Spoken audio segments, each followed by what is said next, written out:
Opa, eu sei, faz tempo que eu não tenho vídeo aqui, mas eles estão no forno. A série da Lava Jato vai voltar, tem vídeo sobre o Supremo Tribunal Federal que estou cozinhando, tem vídeo sobre o Temer, Segunda Guerra Mundial, Primeira Guerra Mundial, mas só pra dar um pico de adrenalina no canal, resolvi soltar o primeiro e o único episódio até agora de uma série sobre a história do Brasil que eu tinha planejado, mas preguiça. Se vocês gostarem, quem sabe eu continuo. É mais simples que os docs, e é pra ser mesmo, mas foi divertido de produzir. Bom, assiste aí e até o próximo vídeo. Espero que ainda em 2025.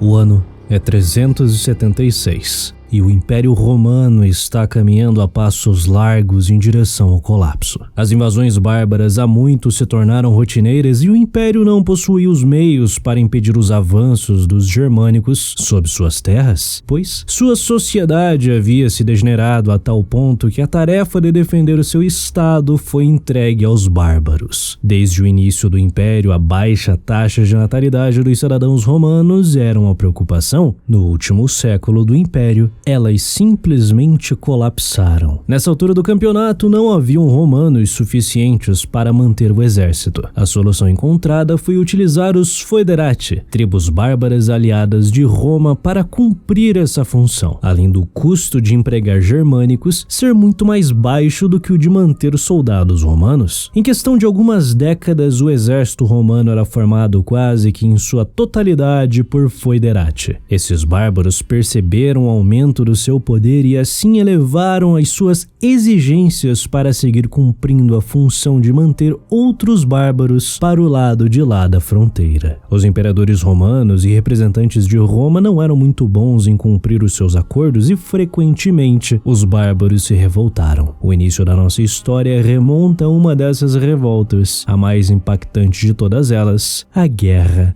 Gótica.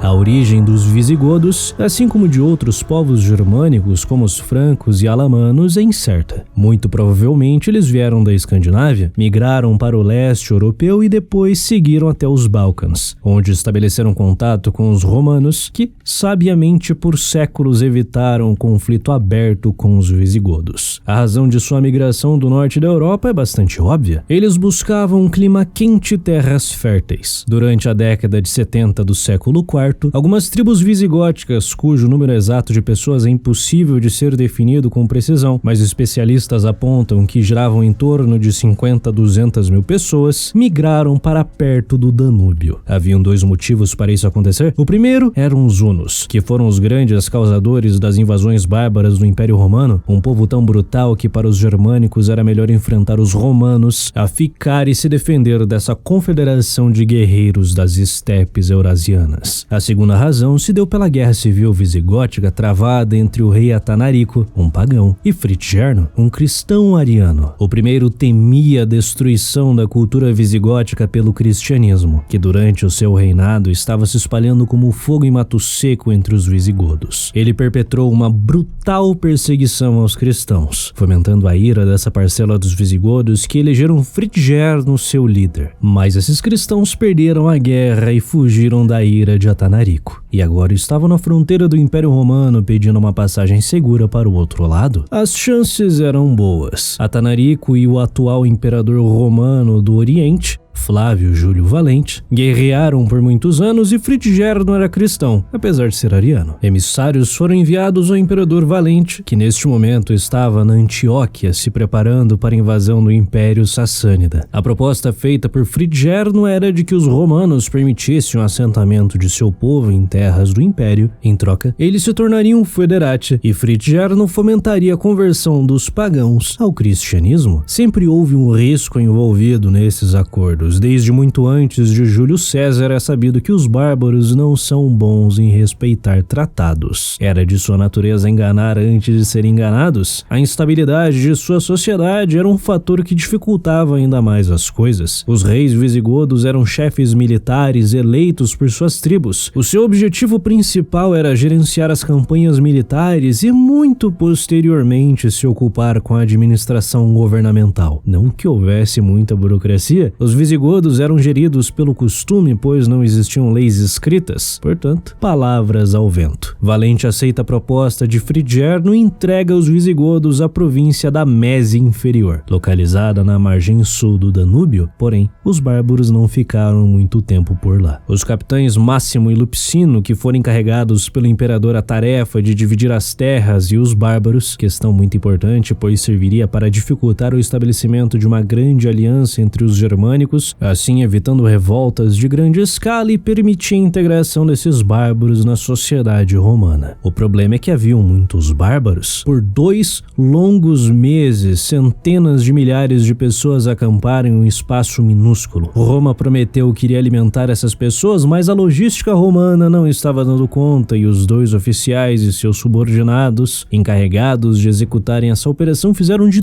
tudo para piorar a situação. Oficiais que estavam sob comando de Lupicino vendiam boa parte da comida antes de chegar os visigodos, que por sua vez, desesperados, vendiam seus filhos como escravos para obter um pouco de carne de cachorro. Era questão de tempo para que houvesse revolta. Lupicino decide mover os visigodos da Mésia para o sul de Marcianópolis, onde ficava a base de comando regional dos romanos. Só que o plano era matar esses bárbaros. É ordenado que as tropas romanas que estavam estacionadas no Danúbio deixassem as suas posições, abrindo espaço para os grutungos, tribo bárbara e rival dos visigodos, pudesse entrar em território romano para massacrar os visigodos, fracos e famintos em sua lenta marcha. Porém, os grutungos não foram rápidos o suficiente para isso. Ao se aproximarem da cidade, Lupicino convida os líderes dos visigodos, que incluíam Frigerno e Alavivos, para um banquete dentro da cidade de Marcianópolis, enquanto os visigodos foram forçados a acampar bem longe dos muros da cidade, que curiosamente estava sendo cercada por soldados romanos. Os visigodos, que estavam desesperados por mantimentos, tentaram comprar suprimentos no mercado da cidade. Entretanto, os soldados romanos proibiram a sua entrada. O clima, que já estava ruim, piorou, e a violência irrompeu entre bárbaros e romanos. Vários soldados foram mortos ou roubados. Assim que Lupicino soube disso, ele tenta prender Frigerno e Alavivos e ordena a execução dos demais bárbaros no banquete. A informação vaza e chega no acampamento e os visigodos se preparam para invadir a cidade. Neste impasse, Frigerno decide por negociar com Lupicino uma resolução pacífica para essa contenda, dizendo ao oficial romano que, para evitar um possível saque da cidade, o ideal seria libertá-lo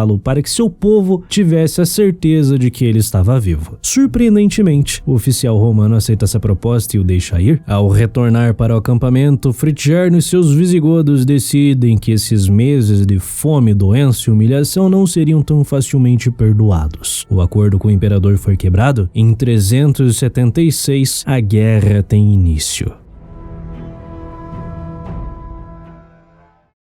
O plano de Lupicino de deixar um exército grutungo entrar em território romano para aniquilar os seus camaradas germânicos saiu pela culatra. Ao saberem da rebelião visigoda, os grutungos imediatamente se uniram aos seus irmãos godos, pois pouco mais de 150 anos antes essas 2 tribos eram a mesma. Frigerno e 8.000 visigodos partem para a província de Sítia Menor. Lupicino e seus 5.000 soldados seguem em perseguição, só que essa era só uma estratégia dos germânicos. A 14 quilômetros de Marcianópolis, a batalha aconteceu. Os romanos se mantiveram na defensiva enquanto os visigodos atacaram com tudo o que tinham. Essa revolta poderia ter sido encerrada ali e o destino do mundo teria sido completamente diferente. Metade das forças de Lupicino foram aniquiladas nessa batalha. Todos os oficiais de baixa patente foram mortos. Os estandartes foram perdidos e os visigodos se armaram com equipamento romano e devastaram toda a região, enquanto Lupicino conseguiu sobreviver e retornou à cidade de Marcianópolis. A notícia dessa vitória avassaladora se espalhou rapidamente, fato que deixou os oficiais romanos da Trácia desesperados. Várias cidades e fortificações naquela região possuíam godos em suas tropas, incluindo a cidade de Adrianópolis, que não estava tão longe de onde ocorreu a batalha e possuía uma pequena guarnição goda. O imperador Valente, com medo de manter uma fortificação romana sob o controle dos godos, ordena que essa guarnição marchasse para Helesponto, mas os comandantes romanos, Sueridos e Colias, pedem por comida e dinheiro para financiar essa jornada, e de um prazo adicional de 2 dias para se prepararem. O magistrado romano local se irritou com essa situação, armou a população local e instigou os cidadãos a atacarem os godos. Vários germânicos foram mortos e os sobreviventes fugiram de Adrianópolis e se juntaram às forças de Fritigern, que iniciou um cerco à cidade. Mas os visigodos não possuíam nem o equipamento, nem a experiência para dar continuidade ao cerco. Eles abandonaram a cidade, saquearam toda a região utilizando informações de prisioneiros ou romanos traidores que conheciam as vilas mais ricas e tesouros escondidos. O historiador contemporâneo a esta guerra, Aminiano Marcelino, descreve a situação dos visigodos ao redor de Adrianópolis. Sem distinção de idade ou sexo, todos os lugares estavam em chamas com matança e grandes incêndios. Bebês eram arrancados dos seios de suas mães e mortos. Matronas e viúvas cujos maridos haviam sido mortos diante de seus olhos eram levadas. Meninos de tenra idade ou adulta eram arrastados sob os corpos dos pais mortos. Finalmente, muitos homens idosos, clamando que já haviam vivido o suficiente após perderem suas posses e suas belas mulheres, foram levados ao exílio com os braços amarrados atrás das costas e chorando sob as cinzas ardentes de seus lares ancestrais. A maior parte dos godos em território romano se juntou à rebelião de Fritigern, assim como escravizados, mineiros e prisioneiros. Fortificações romanas caíam como folhas no outono, as zonas rurais foram devastadas e o povo massacrado. A situação era realmente grave e estava saindo do controle. O imperador Valente decide por fazer um acordo de paz com os persas para focar todos os seus esforços em conter essa revolta visigótica. Os exércitos do Império Romano do Oriente estacionados em Antioquia começam a ser transferidos para a Trácia. Enquanto isso, o imperador Valente pede ajuda militar ao seu sobrinho e imperador romano do Ocidente, Graciano. Infelizmente para Valente, o imperador ocidental estava lidando com suas próprias invasões bárbaras e a sua ajuda não chegaria a tempo. A campanha teve início em 377 e a primeira batalha ocorreu na Mestia Secunda, próxima à cidade de Nos Salgueiros. Cerca de 5.000 romanos, comandados por Ricomero, Trajano e Profuturo, lutaram durante o dia até o anoitecer, contra aproximadamente 10.000 godos, sendo derrotados pelos bárbaros e recuando até a cidade de Marcianópolis. Profuturo foi morto durante o combate. Saltando para o outono de 377, Ricomero parte para a Gália em busca de novas tropas para dar continuidade à campanha no ano seguinte. Enquanto isso, o imperador Valente despachou tropas sob o comando de Saturnino para recompor as forças de Trajano. A estratégia nesse momento era construir uma série de fortes através das Raemunds Mun, como era conhecida a Cordilheira Balcânica, para assim impedir a passagem dos visigodos, enfraquecendo-os durante o inverno que se aproximava, fazendo com que os bárbaros se desesperassem e partissem para um ataque, lutando no vale que fica entre a Cordilheira e o Danúbio. Os comandantes romanos esperavam conquistar uma vitória decisiva, encerrando essa revolta de uma vez por todas. O problema era que os visigodos de Fritigern não iriam esperar e congelar. Eles conseguiram o apoio de hunos e alanos para fortalecer as suas fileiras. Com esse acréscimo de bárbaros, Saturnino desistiu de sua estratégia e bateu em retirada, permitindo com que os visigodos e seus aliados dessem prosseguimento aos ataques em morticínio, avançando até as montanhas Ródope e o Estreito de Alesponto. Após meses de saque, durante o verão de 377, os visigodos e seus aliados rumaram para a cidade de Develtos. Os bárbaros chegaram durante a noite, surpreendendo as tropas romanas que rapidamente se organizaram e atacaram os visigodos. Por um tempo, as forças estiveram em um impasse. Porém, a cavalaria entrou mais tarde na batalha, atacando os romanos pela sua retaguarda, que não tiveram como conter esse ataque. A maior parte do exército romano foi destruído e o destino da cidade de Develtos, como você já deve imaginar, foi o pior possível. O saque foi tão avassalador que o imperador Valente foi forçado a reduzir os impostos nas províncias de Messia e Sítia. Neste ponto não havia mais a presença do Império Oriental na Trácia. Toda a região agora estava sob o controle dos visigodos.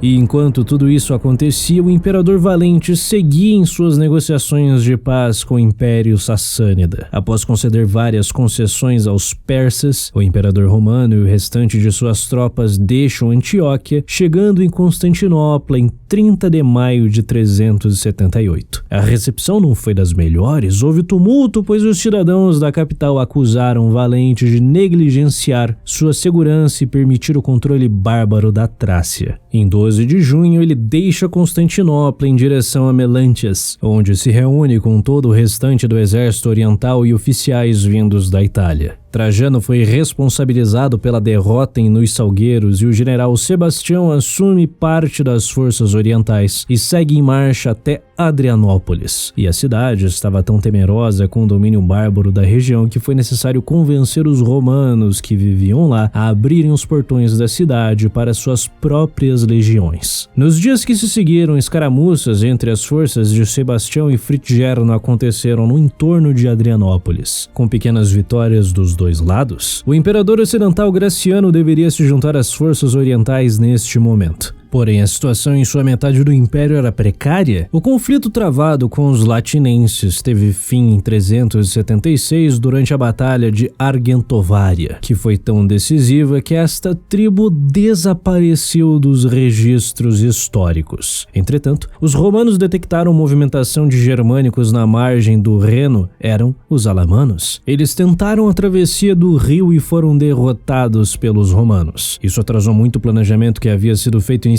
As forças de Graciano levariam um precioso tempo que Valente não tinha para chegar na Trácia. Isso tudo fez com que o imperador oriental decidisse seguir para o confronto contra as forças de Fritigern sem o apoio da outra metade do império, pois se ouviu que os visigodos estavam marchando para Adrianópolis. Em 7 de agosto, Ricomero encontra as forças de Valente. A notícia era que Graciano estava próximo à porta de Trajano e que as forças orientais deveriam esperar por ele. Valente reúne seus comandantes para decidir o que deveria ser feito. Sebastião defendeu a ideia de que o ataque contra os visigodos deveria acontecer imediatamente, enquanto um oficial chamado Victor dizia que se deveria esperar pelos reforços ocidentais. Por fim, se decidiu pelo ataque imediato, e essa escolha selou o futuro do Império Romano como um todo. Na noite de 8 de agosto, Fritigern enviou um padre cristão com 2 cartas aos romanos para abrir negociações. A primeira carta era para os comandantes romanos e a segunda direcionada ao imperador Valente. A proposta visigoda era a seguinte: eles manteriam o controle da Trácia e em troca se tornam aliados de Roma. A segunda carta dizia a Valente que o interesse de manter a paz entre romanos e visigodos era sincera, porém, suas forças permaneceriam mobilizadas até que a paz fosse alcançada. As 2 propostas foram rejeitadas. Na manhã de 9 de agosto de 378, os 15.000 soldados romanos deixam Adrianópolis em direção ao acampamento visigodo localizado a pouco mais de 12 quilômetros da cidade. Os bárbaros haviam levantado acampamento no topo de um morro e possuíam entre 10 a 15.000 soldados. A marcha foi feita durante o duro verão balcânico em um terreno difícil que deixou os soldados romanos desidratados e cansados. O equilíbrio de números entre os 2 exércitos e a posição favorável dos visigodos tornaram a situação ainda mais delicada aos romanos. Ao avistar as tropas romanas, Fritigern enviou emissários para negociar uma possível troca de prisioneiros. Essas conversas não foram frutíferas e as tropas de Valente iniciaram o combate. Os visigodos mantiveram a sua posição, pois atrás de suas linhas estavam suas famílias e carroças contendo todas as suas posses. O objetivo de Fritigern era atrasar o avanço romano para que a cavalaria bárbara, que estava saqueando a região, retornasse em um ataque decisivo. Os campos ao redor dos romanos foram incendiados, a fumaça e o calor atrapalharam a movimentação das legiões, dando o tempo que Fritigern precisava. A confusão causada pelos visigodos fez com que unidades atuassem independentemente, facilitando a defesa dos bárbaros. O tempo que os romanos levaram para avançarem até as carroças foi suficiente para a cavalaria bárbara voltar e atacar os flancos romanos. A exaustão e o caos e a pressão psicológica causada pelos bárbaros destruiu o que restava de organização dos soldados, e o massacre de romanos perpetrado pela cavalaria visigótica perdurou até o anoitecer. O imperador valente, que estava atrás das linhas romanas, foi abandonado por seus próprios guardas, que fugiram para salvarem as suas vidas. Não se sabe exatamente o que aconteceu com o imperador, o seu corpo nunca foi encontrado. A lenda diz que ele foi morto por uma flecha ainda no campo de batalha. Outra versão conta que ele foi resgatado por seus generais, fugiu e se escondeu em uma casa. Os visigodos, ao verem que aquele lugar estava sendo guardado por soldados, executaram esses soldados e incendiaram o prédio, matando todos que estavam lá dentro. Mas, muito provavelmente, o cadáver de Valente foi sepultado como um soldado anônimo, assim como um terço das tropas que estavam ali. Sebastião e Trajano também foram mortos nesta batalha, assim como outros 35 oficiais. Após o fim da batalha, os visigodos seguiram imediatamente para a cidade de Adrianópolis e iniciaram um cerco que não foi bem sucedido. Então, os bárbaros seguiram para Constantinopla, mas a defesa organizada pela viúva de Valente conseguiu repelir o ataque visigodo, fazendo com que eles retornassem para a Trácia. Essa derrota marcou um ponto de não retorno no cambaleante Império Romano. A morte de dezenas de oficiais e soldados veteranos causou um dano irreparável ao Império Romano do Oriente. Desse ponto em diante, seria cada vez mais difícil repelir os ataques germânicos. Mas o pior ainda estava por vir.